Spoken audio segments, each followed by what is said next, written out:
Okay, I have had a healthcare administrator that lives here in the United States, but he has a relative that lives in China. And this relative of his has leaked information to him, has forwarded information to him of what is actually happening on the ground there in China. And this healthcare administrator wants me to pass this information on to you, the community. Now, some of you may already know how this COVID-19 Wuhan Coronavirus is actually affecting people there in China, but some of you won't. So the hopes of this video is that when we learn what is actually happening in China, that we can take the lessons from China and apply it to us should it get that bad here. Now, as we all know, a couple days ago, the CDC finally came out and admitted or stated that they expect that this virus will start spreading in communities here in the United States, and for us to be prepared for severe disruptions in our daily lives. Now, what I would like to know is, what does the CDC mean when they say severe disruptions in our daily lives? My personal thoughts is that they know that as soon as some cases pop up in towns and cities across the United States, that anytime that there's some cases that pop up in a city or a town, that people will go into panic mode and they'll go and empty out the grocery stores and stuff like that. And I also think that they know that this will repeat itself across each city and town across the United States as this virus continues to spread. Now, I did a video on this virus a couple of weeks ago, I think, and I did state in that video that I did believe that this would actually start spreading across the United States, just because simply any virus that has such a long incubation time, and during that incubation time people are able to infect other people, and then just with the high infection rate that that virus has, it's just a recipe for a pandemic. Now, with having said that, I do think that this is going to sweep across the United States, but I still think that the panic will be worse than the virus itself. While the virus will be more deadlier than the flu, I still believe that the vast majority of us that catch it will not die from it. I just think that 80% of us that catch this will suffer from flu-like symptoms for either several days to a couple weeks, depending on the severity of it. But again, the majority of us that catch it will recover from it. So let's just jump right into the information that is actually happening on the ground in China with this COVID-19 virus, and has asked me to share with the community.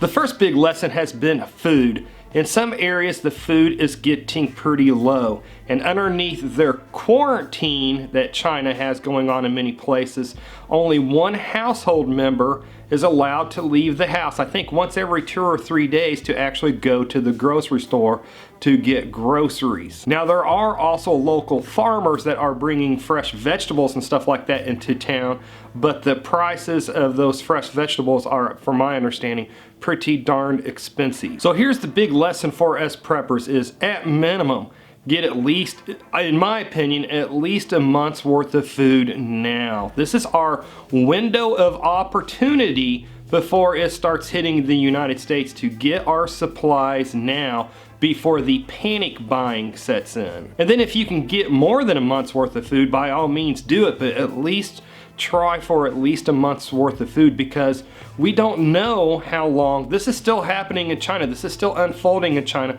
We don't know how long this is going to take, where the government's going to quarantine people and stuff like that. We don't know how long that's going to last at this time. So if you have at least a month's worth of food on hand, then you're going to be better off than 99% of the other people that's out there. Again, like I stated a few minutes ago, the second that the news media in your area reports that there's a handful of cases in your area, your neighbors, the people in your community, are going to go into panic mode, and they are going to stampede the grocery store. And you want to have food and supplies already at your house, so you are not part of that craziness when it happens. So now, if you are poor like me, get a 50-pound bag of rice for like 20 bucks, and get 50 pounds of beans for like 50 bucks, and then get a couple of boxes of ramen noodles that will cost you like $5 or something like that.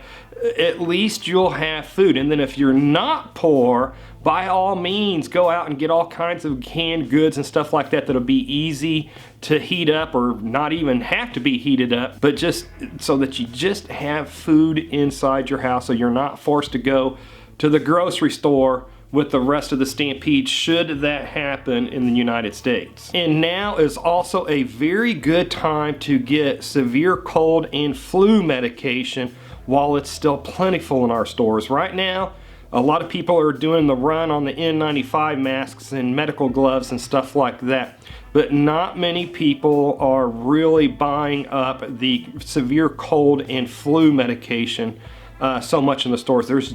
From what I've seen, there's still plenty of that stuff on the shelf. Again, with 80 or 90% of people, or whatever the percentage of people is that catch it, that actually just suffer from flu-like symptoms, having over-the-counter medicine at home that can alleviate these symptoms will do you a lot of good. And also too, we can't forget this is regular seasonal flu season. So you know, there's not to say that you don't catch the Wuhan Coronavirus and also catch the flu, or just catch the flu, but either way, if you come down with any kind of a sickness, having over-the-counter medicine already at your home so you don't have to go out and fight for it, or go out just to find that it's already been all bought up, I think will go a long way for you. Now, depending on who you listen to and what you read, it seems like that only those full bio suits are actually the only thing that's really 100% effective against a virus like that. And of course, many of us can't afford something like that. So I really highly suggest trying to go to still try to get those N95 masks. While some people are saying they are useless because the virus is small enough to pass through the mask, again, it's my understanding that virus is usually, when it's airborne, it's usually attached to a droplet where somebody has coughed it out or sneezed it out or whatever. And while the virus is small enough to pass through the mask, that droplet that it's attached to is not small enough to pass through the mask. So when your mask catches that droplet, then it, in effect, stops that virus. Now, even though that's still not 100%, it's still supposed to be like 80% or something like that. So I would much rather have that 80% effectiveness than nothing. And then of course, along with that mask, you need to wear goggles that form a seal around your eyes. So like swimming goggles or medical goggles or something like that. But in conjunction with that mask, you also wear the goggles, because that, from my understanding, the virus can't go through the air and hit your eye. But I think a lot of that though is not so much as that so much as people touching an infected surface and then rubbing their eyes or their nose or something like that. So covering those up, covering your nose, your mouth up with the N95 mask, having the goggles, plus wearing medical gloves will go a long way. Now, a lot of people have already bought the N95 masks online because they're too lazy to go out to the stores. And then the regular stores and the pharmacies, they're all sold out of masks too, at least in my area. But what I have found is, at least in my area again, is that the home repair stores like Home Depot and stores like that still have N95 masks on their shelf. And that's because a lot of people forget that there's construction workers that wear those masks because they work around fumes, they work around dust and stuff like that. So just a heads up there, if you're not finding them online or in the pharmacies or grocery stores around your house, check out your local Menards or Home Depot or some other home repair store like that. Now, one other thing that I have purchased are rain suits for my family. They're kind of got the rubberized coating. The whole thing behind that is if we are forced to go out for whatever reason, and if that virus lands on your clothing, then it lands on that rain suit. So what we would do is we would, in the proper order, if we have, again, forced to go out and we come back in the proper order and in a safe place, remove those items, and then we can spray that rain suit down with a mixture of bleach and water to disinfect it. And a really good channel to watch about how to put personal protection equipment, also called PPE, but a good YouTube channel to watch for how to put this stuff on and also how to take it off, and decontamination steps that you can take is Hupel's cat, and I will put a link to his video down below in the description box. Now if it gets to that point that we need to start wearing face masks and goggles and rain suits out in public, then we're not going to be going out in public on a routine basis. If it gets to that point, those things will be for emergencies, when we are forced for whatever reason to go out into public.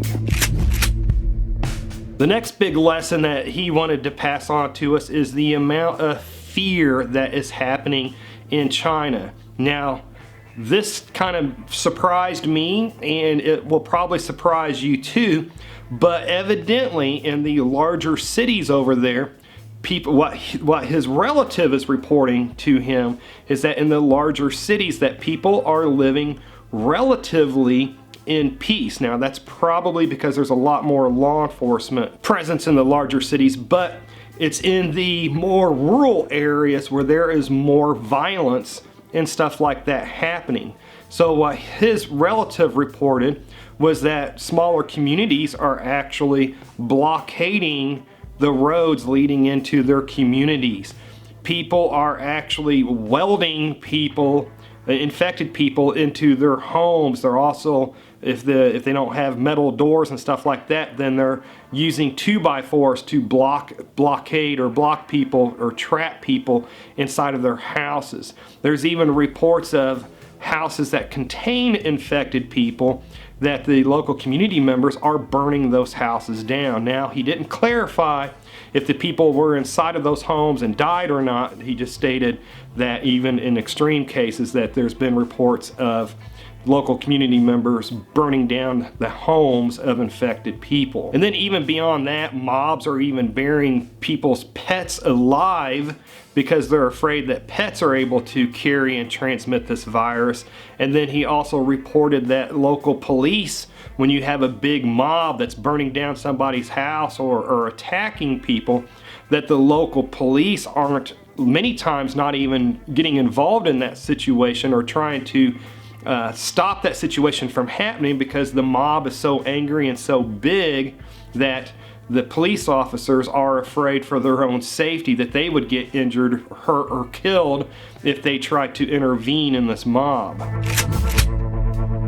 And the next big lesson for us is government cover-ups. Now, I think we all know that the government has a tendency to downplay stuff or to hide information, but China is a good example of how bad the government did this. So I think it was January 20th that the Chinese government said, hey look, there's no virus that's running rampant, it's a rumor, stop spreading the rumor, we're gonna make it illegal to talk about it, blah blah blah. And that was on January 20th, and then January 21st, boom, all of a sudden the government said the city of Wuhan is on total lockdown. So what you had happen there was on January 20th, your average Chinese citizen was saying, oh, the government's saying this is a rumor, it's not real, I've got nothing to worry about. And then 24 hours later, that same citizen had, holy cow, the SHTF has hit. And something else that's happening over there in China, according to this gentleman's relative, is something that many of us preppers do have a concern about, and that is there are provinces over there that are passing laws that allows the government to seize the assets of citizens and civilians in order to better help fight the pandemic or to help enforce the rules or whatever it is. So a big takeaway here for us preppers is that we need, when the government is releasing information, when the government is spoon feeding information to the mainstream media, and then the media is relaying the information to us, we need to make sure that we can read between the lines of that information that's being released to us. And another big lesson that many of us already know is that we need to keep our preps on the down low. We don't need to be letting everybody in the world know that we have preps, because if SHTF happens and the government starts seizing assets, we don't want people running and telling of what we got. So again, when the government starts feeding out information, make sure you read between the lines of what they're telling you so that you can make your own informed decision of whether you should start stocking up on certain supplies or not before that mad panic buying goes into mode with the rest of the people in your community. Personally, I am very glad that a couple of months ago or a month ago I started stocking up on certain supplies I still needed related to pandemic stuff, because when we do get the first couple cases in my area, when that eventually does happen, I won't have to be part of that madness that's of people rushing to the grocery store or rushing to the gas station, etc. Our next big lesson is the "it won't happen here" or "it won't happen to us" mentality. The gentleman's relative stated that, a lot of people was believing the Chinese government, that it was just a rumor and it's nothing to worry about. Look over here, don't look at this. And that most of these people went from total complacency to total panic like that. Again, January 20th, Chinese government was saying there's no virus that's sweeping the nation. Then January 21st, the Chinese government said, well, we're placing the city of millions of people on total quarantine. Again, these people went from total complacency to total panic just like that, and everybody started rushing to the stores. And then with everybody rushing to the grocery stores, then fights started happening even over trivial items. And then when these fights started happening in the grocery stores, then the Chinese government used that as an excuse to bring even more soldiers in to help enforce that strict quarantine and the strict rules and laws that they've put in place there now. Now, the next big lesson for us preppers to take from, according to this gentleman, is the rise of vigilantism. Now, what's happened over there in China is that the government just doesn't have enough police and soldiers or whoever. They just don't have enough manpower to actually enforce all of these quarantines and all of these rules that the government has put in place across the whole country. So what the government has started doing is started enlisting the help of local community people to act as an arm of the government. Now, what these people are supposed to be doing is help to enforce quarantines, help to enforce the rules over there that if people are out in public, they're supposed to be wearing a face mask. But it appears that these people are taking this newfound power a little bit too much to their heads. So if they catch people without their masks on, they're just not telling them to put their mask on, but they're physically assaulting them. They're beating the pets of people. They're beating their pets to death, again, because there's a belief over there that these pets can carry and transmit the virus. If they catch somebody breaking one of the rules, again, they will physically assault the people. They will also, confiscate personal property. They will damage property and stuff like that. So evidently what is occurring is these newfound local arms of the law, it seems like they're even worse than the police over there. And I'm sure the police in China aren't angels to begin with, so if they're even worse than the police in China, then it sounds like they're probably pretty bad. And from my understanding, the police over there are so overwhelmed over there right now that they don't intervene on these local, community members that have become local arms of the law, that they're not able to intervene until somebody actually gets killed or something like that. So a big takeaway here from that is, and this is something that I've said in past videos of mine, is after SHTF, when the police get overwhelmed, they will start enlisting the help of local community members to help keep the place safe. And what kind of an environment or what kind of an area do you live in now? What kind of community people will your local government and police be selecting to help keep the area safe? Are they going to select people that's going to let this power go to their head and it's going to make lives a living heck for everybody? Or are these going to be upright people? So just another reason to keep your preps quiet, because you don't want one of these people to suddenly come into power and to know everything that you have. So folks, I believe that we have a good window of opportunity now to build up our preps to get through this. I do believe that this COVID-19 Wuhan Coronavirus is going to sweep across the United States and across a lot, most other countries too. But again, I believe that the panic is going to do more harm than the actual virus will in the end. So get your extra food now, get your personal protection equipment that you can now, and get your medicines and over-the-counter medicines and stuff like that now, so when the panic does hit, you can stay at home and just chill out. So I had to leave a lot of details out of this video to keep it at a reasonable length of time.